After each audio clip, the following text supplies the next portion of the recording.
এই বর্তমানে 8-9 লক্ষ টাকা আমার ঋণ আছে বর্তমানে। আমি 150 টাকার মতো ক্ষমতা আর নাই, 1.5 তেমন লাগবো যে অবস্থা। এগুলা মনে রেন দান আমরা হাওড়ের থেকে কাটতে আনছি। এই ফানির তলে যে পড়ছে, এই ফানির তলের দান এটা মনে জ্বালাইছে, জ্বালায় সাইরা মনে যে দানটি জ্বালাইছে 2-250 মন দানি জ্বালাইছে। কৃষকরে যদি আপনি 5 কেজি মানে 10 কেজি চাল দেন, 20 কেজি চাল দেন, 5,000 টাকা দেন, তো এটাতে কি হবে?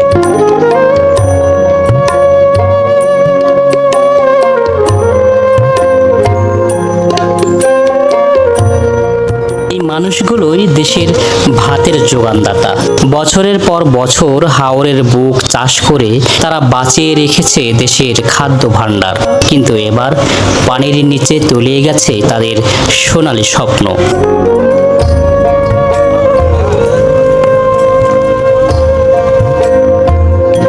এটা হচ্ছে বুরলিয়া হাওর, আর এই খালটার নাম হচ্ছে বুরলিয়া খাল। এই খাল দিয়ে আমরা বুরলিয়া হাওরটা দেখব, আর সামনে আমাদের জোয়ানশাহী হাওর আছে, ওই হাওরে আমরা যাব। আর এখানে ভুট্টা আবাদ হয় এবং বেশিরভাগ ধান ফসল বেশি আবাদ হয়। এছাড়া জিরাতিরা এখানে থাকে, সেখানে হাঁস লালন পালন করা হয়ে থাকে, গরু লালন করা হয়ে থাকে এখানে। আর ফ্যামিলি নিয়ে থাকলে হচ্ছে একসাথে একটা লোকালয়ের মতো বা গ্রামের মতো করে নেই। এটা আমরা বড়াইল হাওড়ে গেলে দেখতে পারবো। ওইখানে এরকম একসাথে অস্থায়ী গ্রামই আছে যে প্রতি বছর তারাই আসে এখানে, এসে থেকে ধান উৎপাদন করে মাড়াই পর্যন্ত থেকে, পরে বৈশাখ জ্যৈষ্ঠ মাসে তারা ধান শুকানোর পরে চলে যায় এখান থেকে।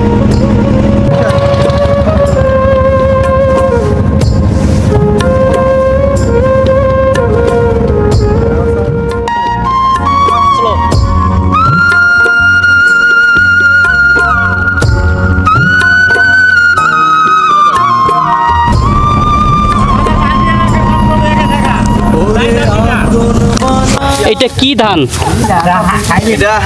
হাইব্রিড। নিকলি থেকে অষ্টগ্রাম, এক হাওর থেকে আরেক হাওর, যেদিকে চোখ যায় শুধু পানির নিচে তলিয়ে থাকা বড় ক্ষেত। 2 একর খাটছিলাম 5 একরের ভিতরে, এবং 2.5 একর পানির নিচে গেছে, ধান ফুটে গেছে। এই যে আমি এখন এই ধানগুলা আমি 50% ফলন পাবো কিনা এটা সন্দেহ করছি। যে ধান কয়েকদিন পর ঘরে ওঠার কথা ছিল, সেই ধান এখন পানিতে পচে দুর্গন্ধ ছড়াচ্ছে। 10,000 টাকা খরচ, নৌকা টোকা যা আছে তুই দেখ, তাহলে আপনি 28,000 আর 55,000 টাকা হিসাব করতে হবে প্রতি একরের খরচটা। 55 মানে হচ্ছে প্রায় 80,000 টাকা খরচ। কিন্তু আসবে কত? আসবে, আমি এবছর যে ইয়েটা হয়েছে এই আগাম বৃষ্টির কারণে, এটা মনে করেন যে সর্বোচ্চ 40,000 টাকা আসতে পারে, 40-45,000 টাকা আসতে পারে।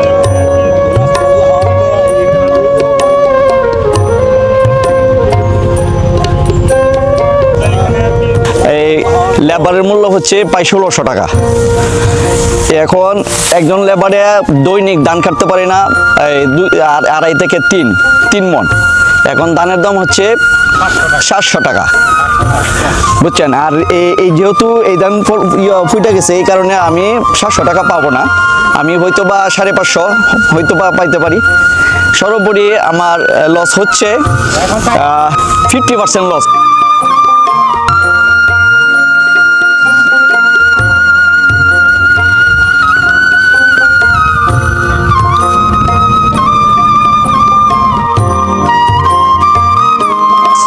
কিশোরগঞ্জের নিকলি থেকে আমরা নৌকায় যাত্রা শুরু করেছিলাম।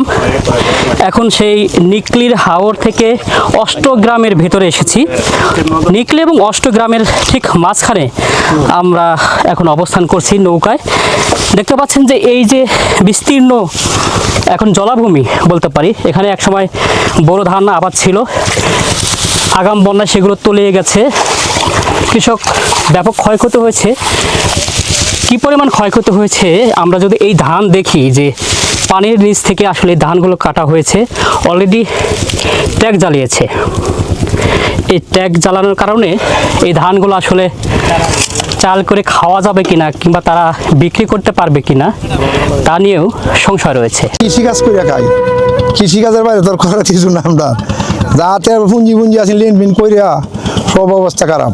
8-9-10 লক্ষ টাকার মতো মোট খরচ আমার চালান বাদ দে ওই এই বর্তমানে 8-9 লক্ষ টাকা আমার ঋণ আছে বর্তমানে আশেপাশে ব্যক্তি মিলায়া আমার ক্ষতিগ্রস্ত হয়ে গেছে আমি দেশ তাহার মতো ক্ষমতা আর নাই দেড় সাইড তেমন লাগবো যে অবস্থা তেমন হচ্ছে যেমন 4 একর জায়গা আমি বালু নিছি আর 12 একর জায়গা বন্যা গেছে গা শুধু ধান নয়, পানির তরে ভেসে গেছে তার 500 রাজহাঁসও। এই যে নাশ আছে আমার 500 হাঁস ডিম পারতো এটা লেনে রুসে ওই দাদন আনছি এরা ডিম তেমন লাগে এই হাঁসগুলিও এই যে পানি আমার পরে হাঁসগুলি চিত্রে গেছে ব্যক্তি হাঁস মিরাজ মিয়ার মতো আরো অনেক কৃষক রয়েছে হাওরে। আগাম বন্যায় যাদের ধান পানির নিচে তলিয়ে গেছে, কোমর সমান পানি থেকে সেই ধান কেটে নৌকায় করে তুলে আনছেন কোনো উঁচু স্থানে। এই বিপর্যয় নতুন নয়, 2017-2022 প্রতিবারই আগাম বন্যায় ডুবে গেছে হাওরের ধান। প্রতিবারই আসে আগাম সতর্কতার কথা, স্বল্পমেয়াদী ধানের জাতের কথা, কম্বাইন হারভেস্টারের কথা, কিন্তু সময় গেলে উদ্যোগও থেমে যায়। এগুলা মনে করেন ধান আমরা হাওড়ের থেকে কাটতে আনছি, এই পানির তলে যে পড়ছে এই পানির তলের ধান এটা মনে জ্বালাইছে, জ্বালায় সাইডা মনে যে ধানটি জ্বালাইছে 2-250 মণ ধান জ্বালাইছে, নষ্ট হয়ে গেছে। ধান পাওয়ার কথা ছিল, ধান মনে নিচে 5000 মণ ধান আইলো। 5000 মণ ধান কার? আমার চাচার নাম হলো হাজুল কবির।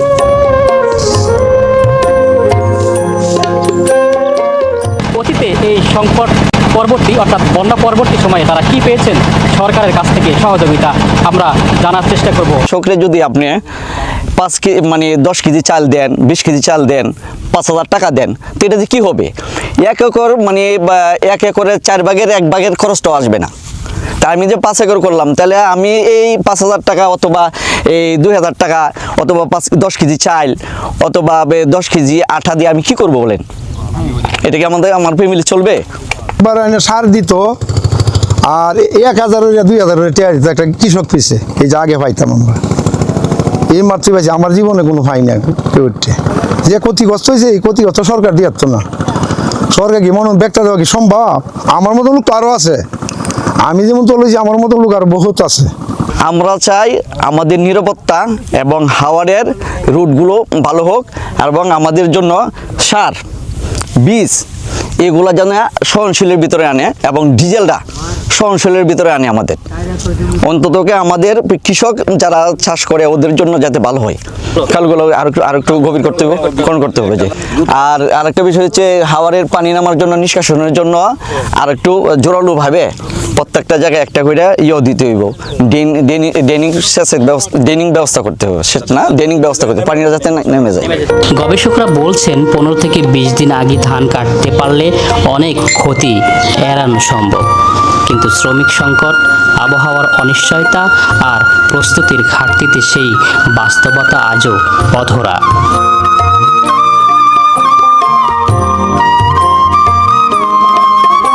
শুধু মানুষের খাদ্য নয়, সংকটে পড়েছে পশু খাদ্য। একটি ফসলের উপর নির্ভরশীল হাওর জীবন এখন অস্তিত্বের সংকটে। গোখাদ্যের অভাবে তাদের পালিত গরুগুলো বিক্রি করে দিচ্ছেন।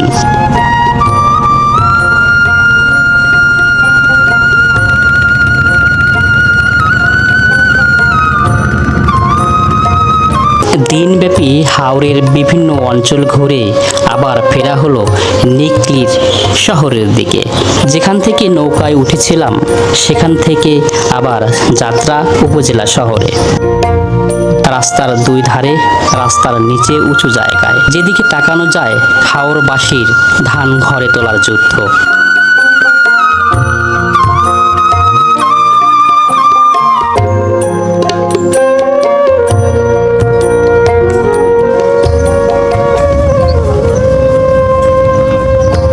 নারী ও শিশু ধান শুকাচ্ছে, রাস্তার ওপর ধান মেলা, পলিথিনে ধান।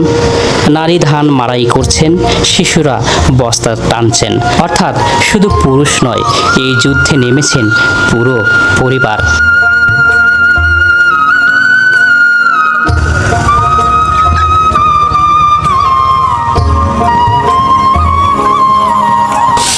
হাওরের কৃষকরা শুধু নিজেদের জন্য ধান চাষ করেন না, নিজেদের পরিবারের পাশাপাশি দেশের মানুষেরও খাদ্যের যোগান দেন। কিন্তু আজ সেই ভাতের যোগানদাতারাই অসহায়। আচ্ছা, প্রশ্ন একটাই, প্রতি বছর এমন বিপর্যয়ের পরও কেন বদলায় না হাওরের ভাগ্য?